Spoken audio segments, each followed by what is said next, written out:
امام ابن تیمیہ کہتے ہیں ایسے ہیں کہ جن کے تکفیر نہ کرنے پر تمام اہل سنت کا اتفاق ہے، جیسے مرجئہ۔ اچھا، بعض ایسے ہیں کہ جن کے تکفیر پر اتفاق ہے، جیسے جہمیہ۔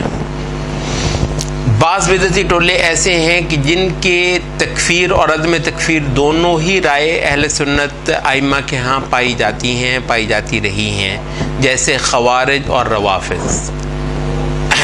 اچھا، اب مطلب یہ ہے کہ اگر کوئی بندہ روافض کی مثلاً یہ ہے کہ تکفیر کرتا ہے تو اس پہ اتنا زیادہ وہ دیکھو مطلب ایسا نہیں ہے، یہ اہل سنت کے ہاں پائی جانے والی آراء میں سے ایک باقاعدہ رائے ہے۔ اور اس وقت کے اگر آپ علماء حجاز کو اگر آپ دیکھیں، یا جو سعودی عرب کے یا جزیرہ عرب کے جو علماء ہیں، ان کی اکثریت اس وقت کے اثنا عشریہ کے بارے میں یہی تکفیری کی رائے رکھتی ہے۔ میں نے جتنا بھی ڈھونڈا ہے ان کے اقوال ایک ایک کے دیکھے ہیں، ان کی اکثریت اسی جانب مائل ہے۔ بہت تھوڑے ہیں سلمان لودھا جیسے کچھ لوگ جو اثنا عشریہ کی تکفیر نہیں کرتے، ورنہ ایک بڑی تعداد جو تکفیری کی ضرورت۔ اب اس پہ اتنا زیادہ حیران پریشان ہونا، وہ دیکھو جی مطلب یہ تکفیری ہیں، نہیں، ان کو تکفیری نہیں کہا جاتا۔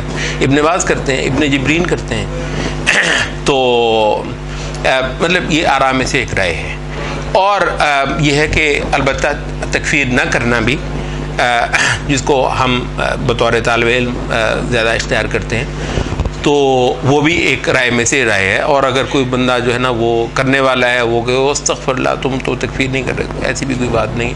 یہ دونوں آراء جو ہیں وہ چلتی ہیں۔ تو اس کے اندر